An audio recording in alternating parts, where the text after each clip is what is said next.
Hey there, YouTubian. CJ Holmes here. Okay, well, here we are in the next part of the Titanic wreck build. The last video we had shown the reciprocating engines after I'd primered them, and they're looking pretty good. And I also started working on the watertight compartment aft of the reciprocating engines that separates the reciprocating engine room from the turbine engine room. In the middle of that video, it just cut out, so I never really finished anything. And then subsequently, I made another video finishing that work, and the audio was dead on that video. So what I've done is I've made another one just to show how I arrived from this condition to this condition. So what I have here is the bulkhead, watertight compartment. And what I'm going to do is I'm going to rustify it. Now, there are a couple of methods I could use. One would be to spray Super 77 adhesive on it, or I can use just some wood glue. I'm going to use this method right now. That's how I arrived at this pretty good looking piece of wreckage. So I'm just going to apply some glue, if I have any. I think that's a bad bottle. This is pretty good stuff. And I'm just going to spread it around here. Get a stick or something and start flattening it out. If you have Super 77, in fact, I might use that on the next part, which is going to be the tank top, or the bottom deck right above the keel. I might just use some spray adhesive to apply this glue. You're going to find out why I'm applying it in a minute here.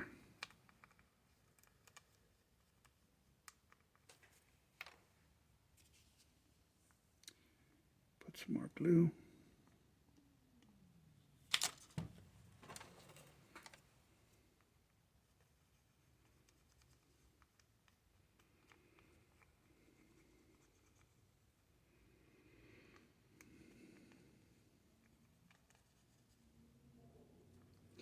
All right, so I'm not going to be using this this particular piece. Again, this is just kind of a recreation of what I did in the last video that didn't come out. So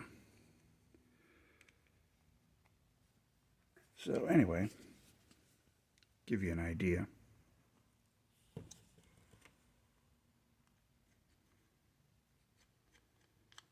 All right, pretty thin coat, and a rather uneven coat as well. All right, so now I've got glue all over that, and I'm going to take my jar of sawdust that I have sitting next to my belt sander there, and I'm just going to take some of this real fine powdery sawdust and just spread it around here on the piece of plastic. Try to get it to stick to the glue. Okay, and then I'm just going to blow it off, the excess. All right, so now I come up with something like that. And then I'm not going to do it on camera because I'm going to take this outside, but what I'm going to do is to spray some flat black and also some gray primer and some red primer. So I'll see you on the other side after I put the first coat of primer on. All right, cool. So there's my flat black application on one side. All right, then I'm going to follow that up with some gray primer. Alrighty then, I have a rather light coat of gray primer, And now I'm going to follow that up with some of the red primer. Alrighty then. So, in the real world, I would wait for each coat to dry before applying the next. But this gives you an idea of how to turn some pristine plastic into some rusty, messed up wreckage. Okay, so I'm going to set that aside. And what are we going to do next? Let's get this piece of cardboard out of the way. So now, okay, cool. We have the finished watertight compartment. I don't know if I showed you the there's the watertight door and the brackets that it slides up and down. So we have this portion built, and now I've taken a piece of vinyl, and it has kind of a natural curve to it from the patio blinds, and I'm just going to roughly flatten it out. Now remember, in previous videos we talked about how the stern section is bent. It's bent over at an angle. I have this cut straight. So I'm going to go ahead and take my hot air gun.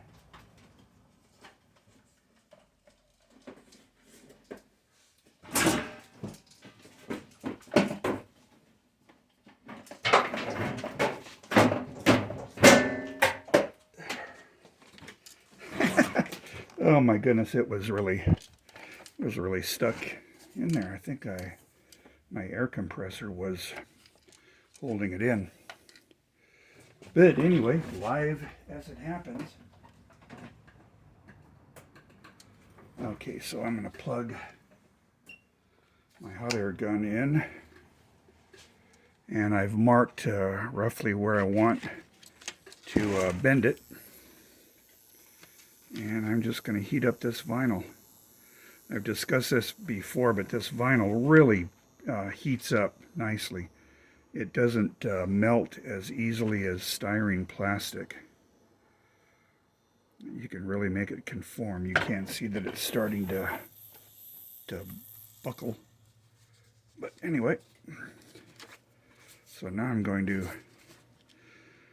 Now, I don't really know if the keel is bent like this or if it's cracked. I don't think anyone really knows because it's not really readily visible.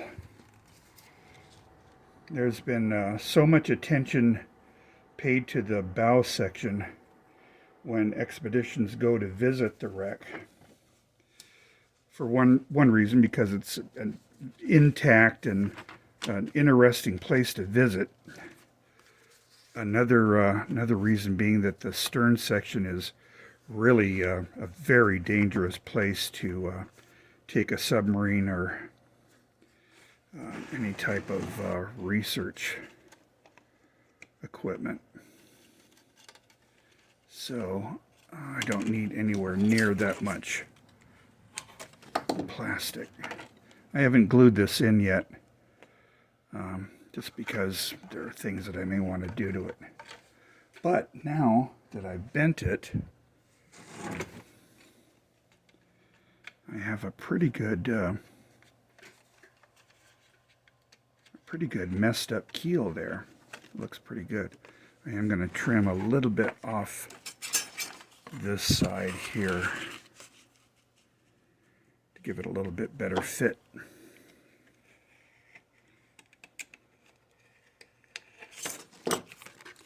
All right, let's see what that does. Get my engine in place there. And I do want to trim a little bit more.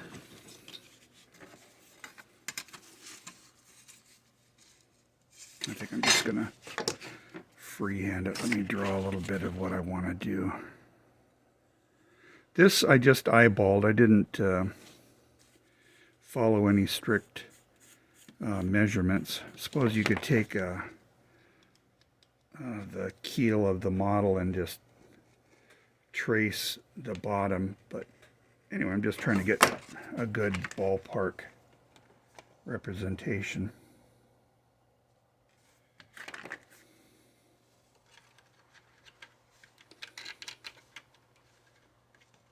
Cool. Here's another method of cutting this.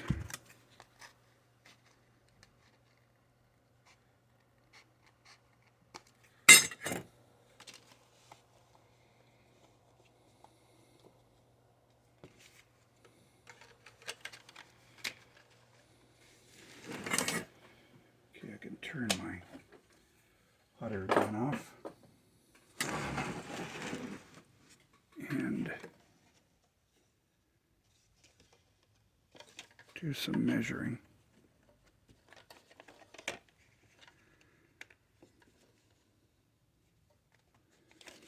Well, that doesn't want to cooperate on camera.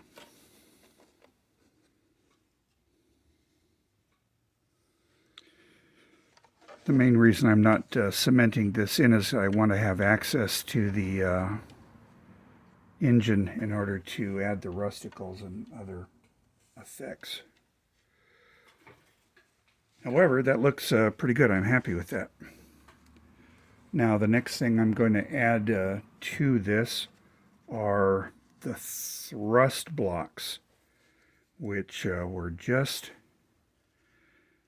aft of this wall here. The thrust blocks connected the shaft coming from the engines to the shafts going to the propellers. The main reason for the thrust blocks were so that if something snagged the blades, the propellers, it wouldn't snap the shaft off. It wouldn't do tremendous damage to the engine. They're almost like friction plates that you would see in like a dry clutch or something. I don't know if it was wet connection or dry connection, but anyway, kind of acting as a clutch so that it would have pressure to cause the power from the engines to be transferred back to the blades. However, it had to have that protection in case of any problems with the blades. And what I've done is I've just taken a couple of blocks of wood and sliced some grooves in it. Did it with my bandsaw, and I think it took me about 2 minutes to cut both sides there. All right, so I have those in place, and I'm going to go ahead and cement them. All right.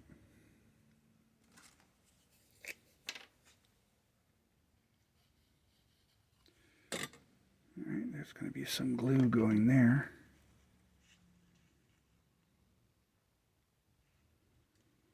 These just run straight back from the engines to the wing propellers.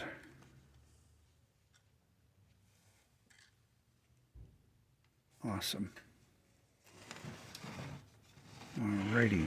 Now we're going to add the propeller shafts. And I'm bending these along with the tank top deck here. Now my wings for the propellers stop at about here. So I had this cut to go all the way to the bulkhead, but I forgot, hey, wait a minute, I've got to put the thrust blocks in. So this is being so troublesome, I may actually tack it in place. You know what, I'm going to go ahead and do that because it's just causing too much trouble right now. Make sure that I've got some good positioning there. I'll survive with the wall in place. Put a little bit of glue there. Okay. This is the aft end of the crankshaft. That's the shaft that will eventually run power to the blades. But for the time being, I just want it to stop flopping around.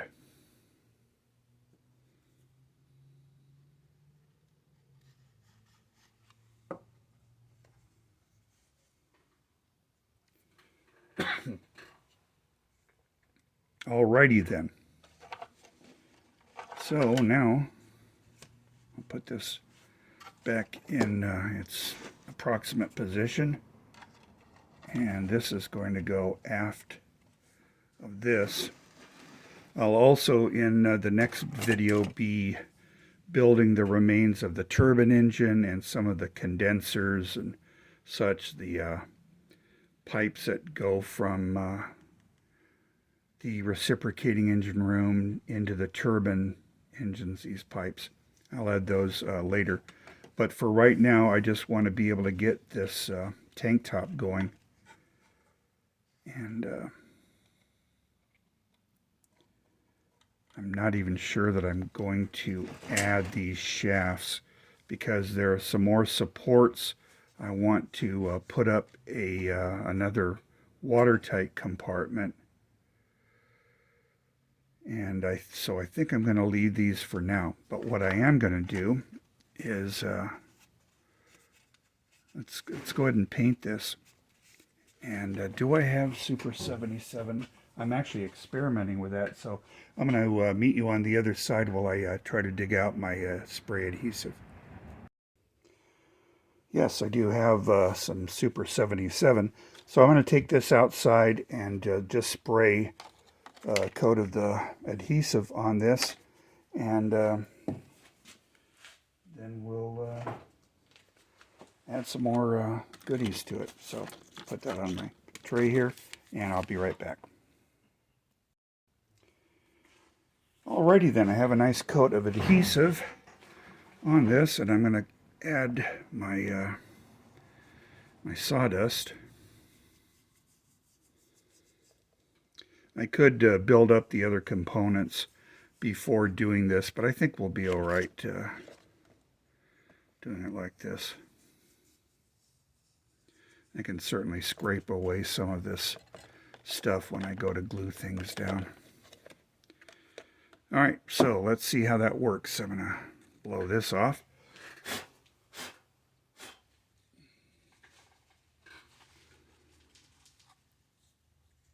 Yeah, it's not too bad. Let's spray paint it and see what we come up with. See you on the other side.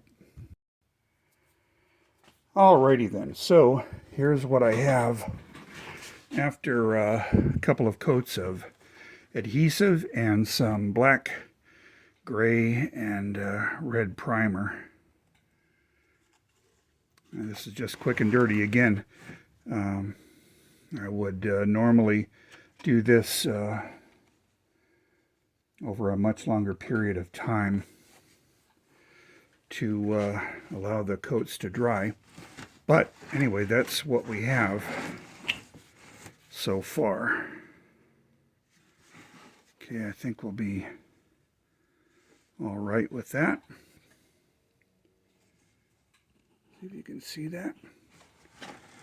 And then I'll build up from this. Once I get this tank top done, then it's going to be a fairly rapid buildup of decks on top of that.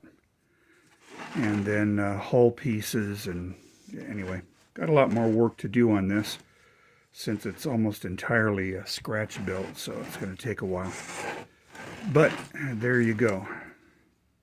There is bulkhead turned into a piece of rust, and also some decking. Get something in there. There we go. cool. So that's the progress so far on the Titanic. Hope you enjoyed the video, and until next time, have a nice day.